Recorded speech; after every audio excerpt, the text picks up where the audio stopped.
welcome to Pound for Pound. I'm your host, J.R. Clark, and you're watching arguably the best Atlanta Falcons show on the internet. What's going on, football fans? It's time. It's back. Football's back. We're on the field. We're doing drills. We're having a good time. Things are awesome.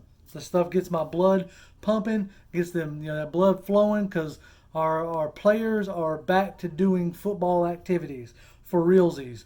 No more OTAs, no more mini camps. We are back at it full force.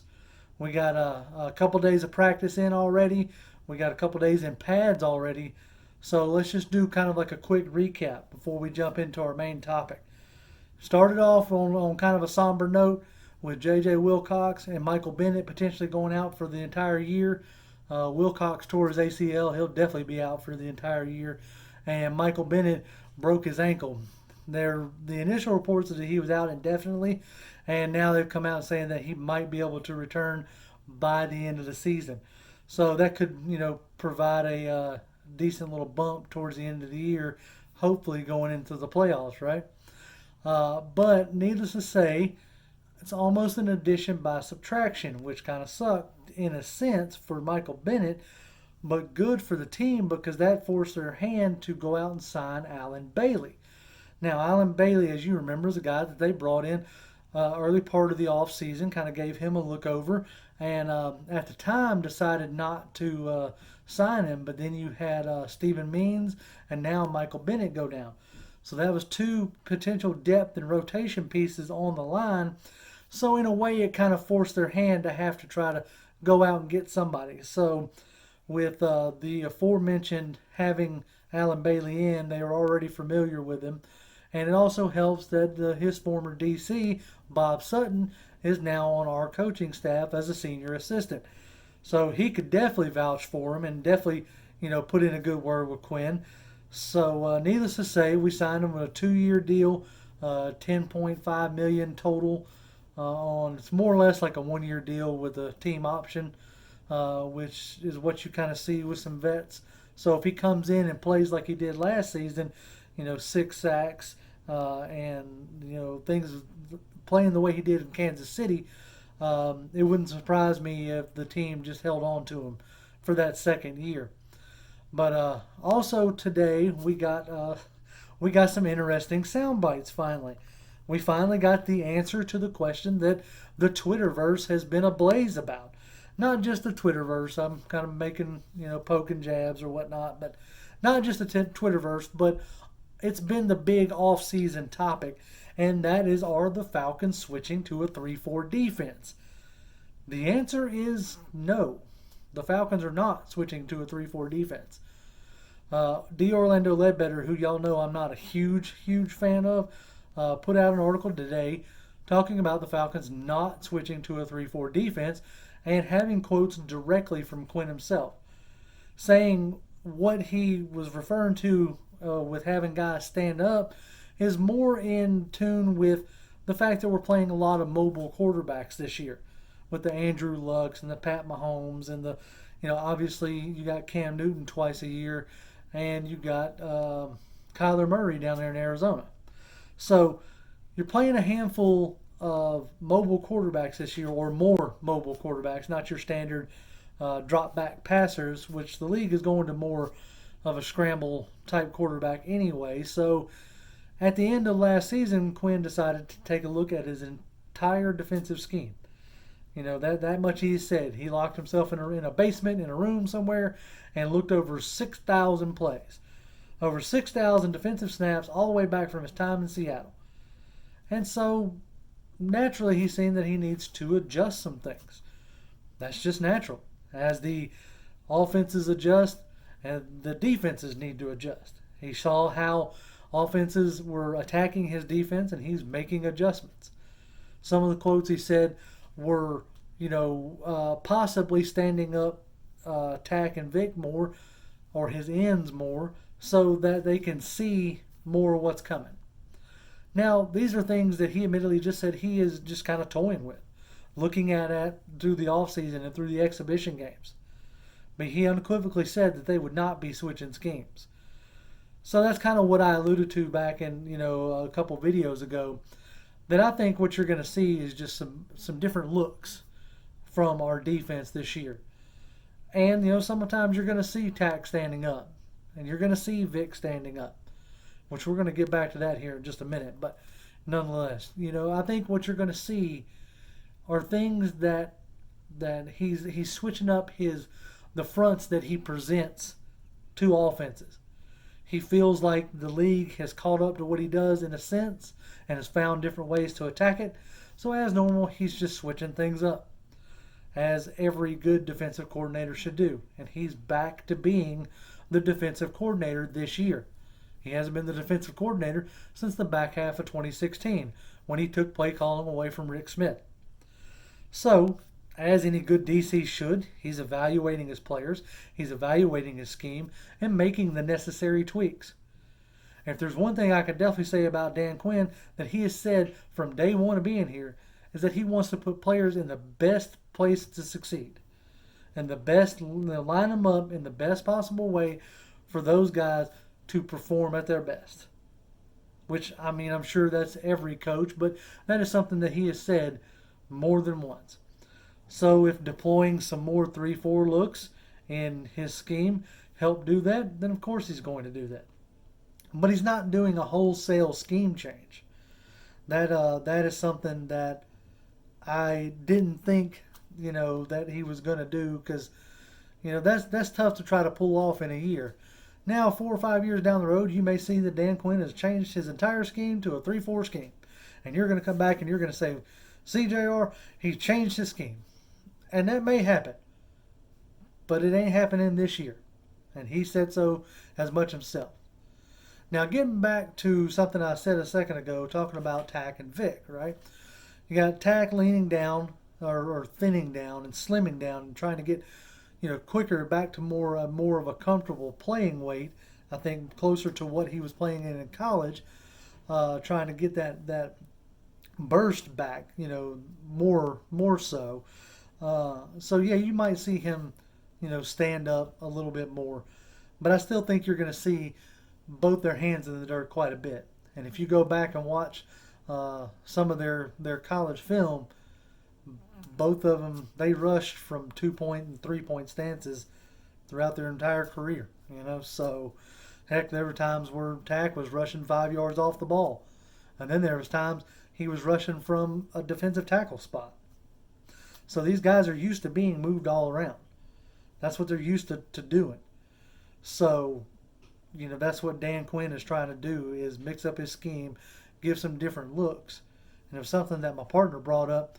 Can't remember if it was on video or if it was just me and him chatting, and that's Toby D that I'm talking about. He brought up the fact that Bob Sutton was also with Rex Ryan before he was with Kansas City. What did Rex Ryan do? That 4-6 bare front. He was famous for that. All those exotic blitzes and exotic looks. So if you're thinking that bringing Bob Sutton in is a precursor to a full scheme change, Bob Sutton hadn't ran just a 3-4. He's also ran some stuff under Rex Ryan, just like Dan Quinn. They all run different things, and they're just trying to put a package together that will succeed in today's NFL. And something I'll show you here in a little bit, or here in a few seconds.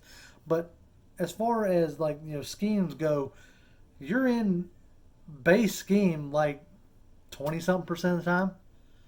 According to the Football Outsiders, the Falcons were in a nickel defense 74% of the time last year.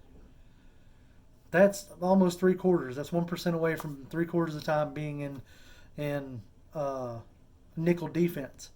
So you're only spending a quarter time at your base. So 4-3, 3-4, none of it really matters.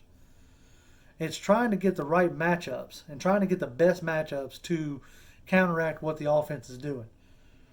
Some snaps that might be 3 safeties. Some snaps that might be 5 defensive backs. You may rotate in and out, which is something Dan loves to do as far as rotate in and out his defensive line. So as far as trying to nail down what scheme it is, I think have fun doing it. If you want to know what their base is a nickel. That's what you're in 75% of the time, 74% of the time is a nickel defense. So That's what your base is, if you ask me. You know. Now, a second ago, I brought up Vic Beasley. And something I got to thinking about today with Vic Beasley is his contract situation. And this is technically, a lot of people feel like this is his last year. Then I got to really thinking about it. Who's to say that they don't view Vic Beasley more like Anthony Barr up in Minnesota? Anthony Barr is an outside linebacker in a 4-3 defense. If you go on Atlanta Falcons website right now and look at Vic Beasley, they have him listed as an outside linebacker. Same thing with Pro Football Reference. They have him listed as an outside linebacker. So, with looking at it as an outside linebacker versus a defensive end, the only person that popped in my head was Anthony Barr up in Minnesota. So I kind of started comparing Anthony Barr's numbers to Vic Beasley's numbers. And they're not like super similar, but they're comparable. So let me kind of break it down for you. I got some notes here I'm going to read off for you, all right? So last year, Anthony Barr had 39 solo tackles, 8 tackles for loss, and 3 sacks. At the end of last year, Anthony Barr signed, or during this offseason, Anthony Barr signed a 5-year, $67.5 million contract with Minnesota that had a $13 million bonus that averaged out to $13.5 million a year. What did they pay him Vic this year? $12 million. That's his 5th-year option, and they seem happy to pay it. Okay? So, now let's look at Vic Beasley's numbers. In 2018, he had 16 solo tackles, which is low. I would love to see that number come up. So he had 16 solo tackles, 7 tackles for loss, and 5 sacks. Now, let's look at 2017, his numbers when they supposedly used him more as a linebacker versus defensive end. He had 23 solo tackles, 8 tackles for loss, and 5 sacks. That's a lot closer to Anthony Barr's numbers. And this also supports the fact that they view him as an outside linebacker, not as a defensive end. Another thing, so I say to you, would you be comfortable paying Vic Beasley $67.5 million for 5 years, averaging out about $13 to $14 million a year? That's what they're paying Barr. He's got a similar production to Barr. That might be what they're bringing to the negotiation table. Another thing to think about on that end, if they don't want to pay him, like say he balls out this year, right? Say he absolutely balls out. And they're like, okay, is this another anomaly? Is this like a 2016 anomaly? Let's franchise tag him. Well, for the past few years, they've considered him outside linebackers so they can do what the Texans did to Jadeveon Clowney and tag him as a linebacker, not a defensive end. This year's tag number for defensive end was $17.1 million. The tag number for a linebacker is $15.4. Now, $15.4 is a lot closer to that 12 and 13 range than it is to like a Von Miller range. If they view him as an outside linebacker and show him that he is an outside linebacker and make him comparable to Anthony Barr, I wouldn't be surprised if Vic Beasley's here for another 4 or 5 years at $13 to $14 million a year. So with that being said, you might consider looking at him a little different.